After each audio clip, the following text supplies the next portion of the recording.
Because first of all, let me thank you for this opportunity and the kind invitation that I can present to you our policy regarding the development of social economy in Europe, and particularly how education can play a role in fostering the development of the sector. So if we go to the first slide, we all know that social economy players have been working for decades to solve market failures. So their objective is to build inclusive economies in the territories.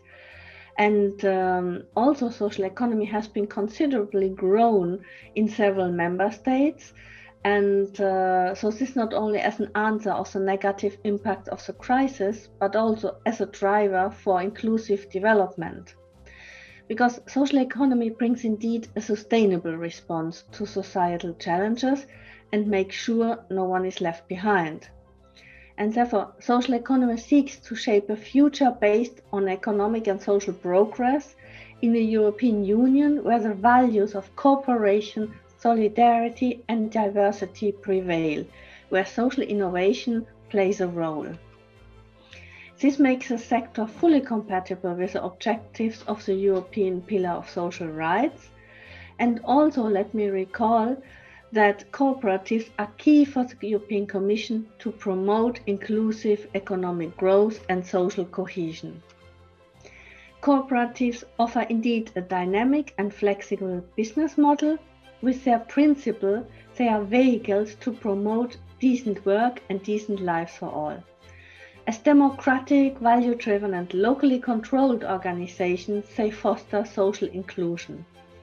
And the solidarity of the cooperative movement have been highly effective, especially during the COVID crisis, which we are facing now. So to sum up, cooperatives have a key role to play in the economic, social and environmental pillars of sustainable development.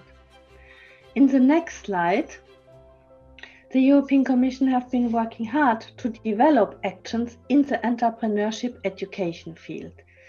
And we are looking to achieve the European education area by 2025. And there was released some weeks ago in September, which the communication on this. And there it was mentioned, transversal skills such as critical thinking, entrepreneurship, creativity and civic engagement are key for the next generation of students, researchers and innovators to build a resilient society.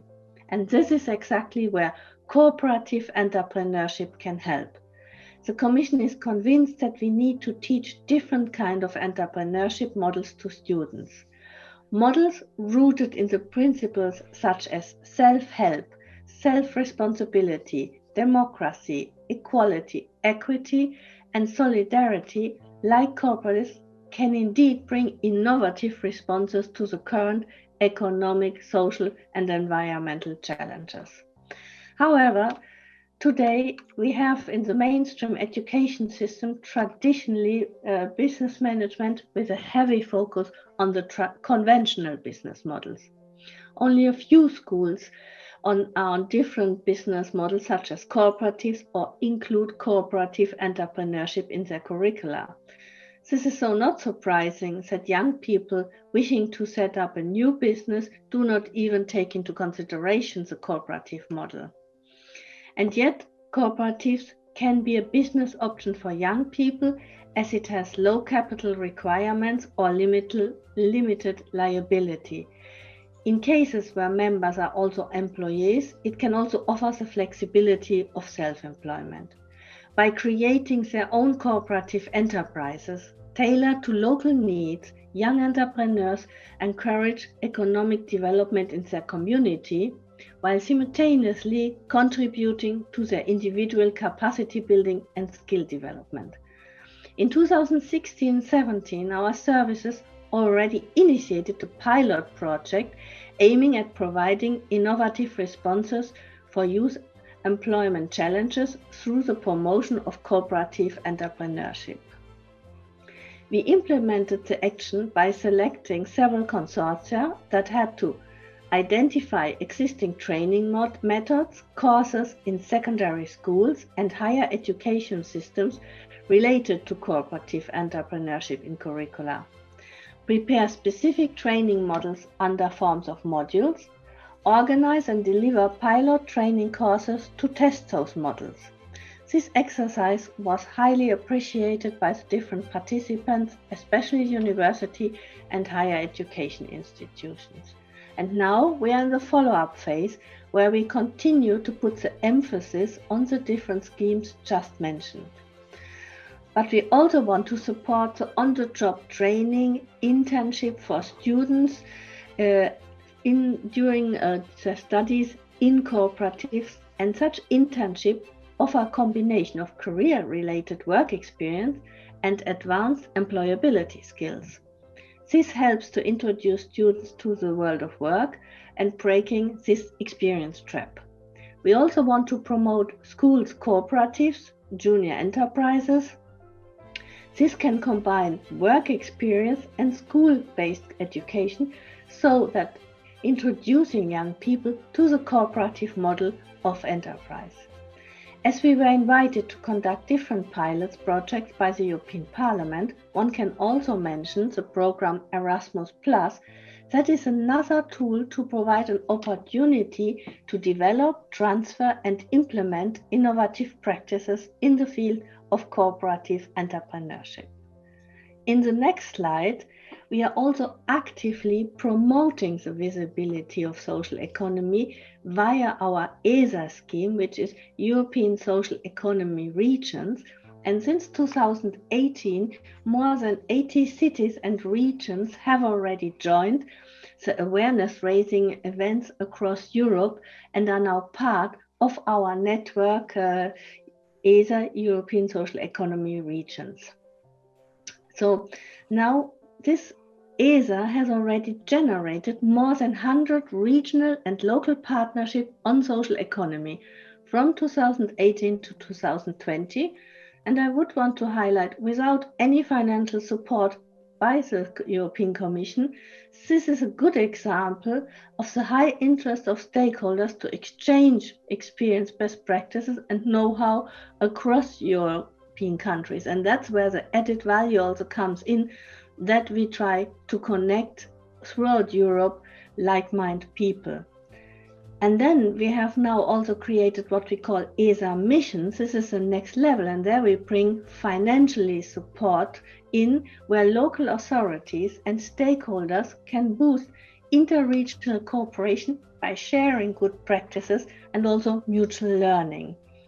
And education in the social economy field has been flagged as one of the key components of these ESA missions, and several consortia have been selected to work in this area as of beginning of next year. So there we are also expecting then new results which can be taken into account for the future work. And in the next slide, as I have shown you, much is being done and have been implemented, but of course there is still a lot to do. And the crisis acts as a catalyst for strong actions. And that is the road to the European Social Economy Action Plan. And we have all seen in February what happened. And though social economy and cooperatives in particular have never been so needed and never so much under pressure. Some have been forced to close or dramatically alter their operations.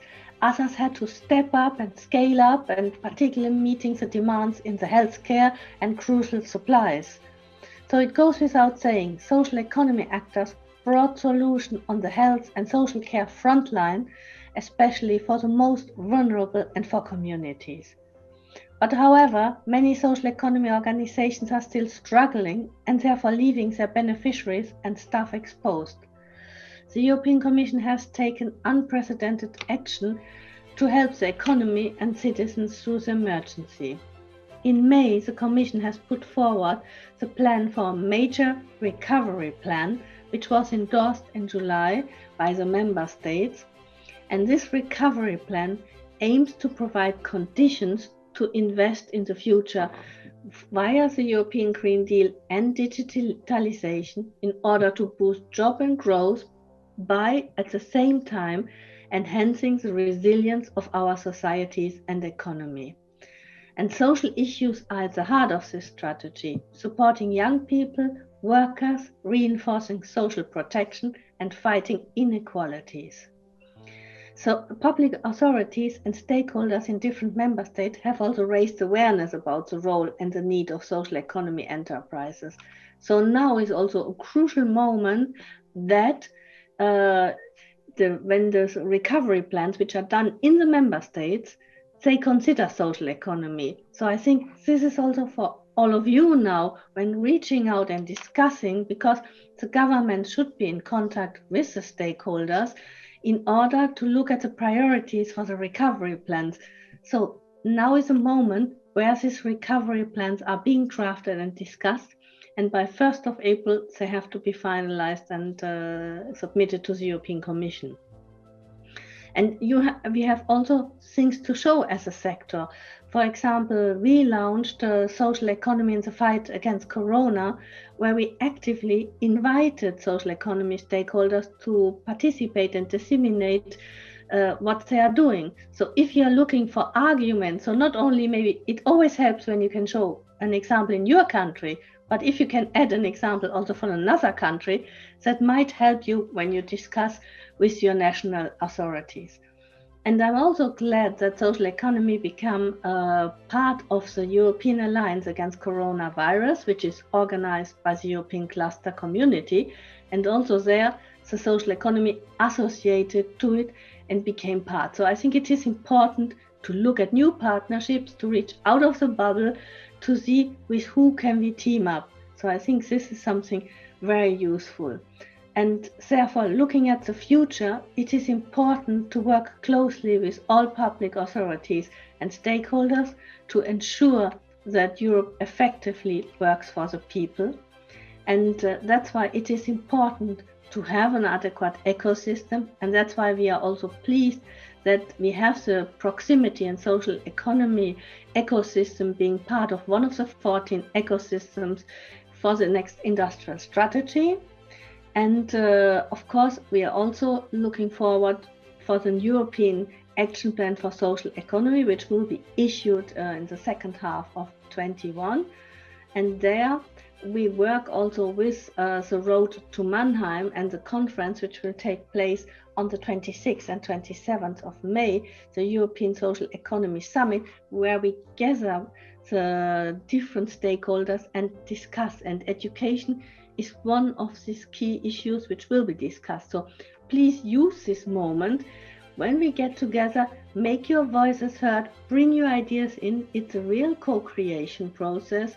So use this moment, use the Road to Mannheim.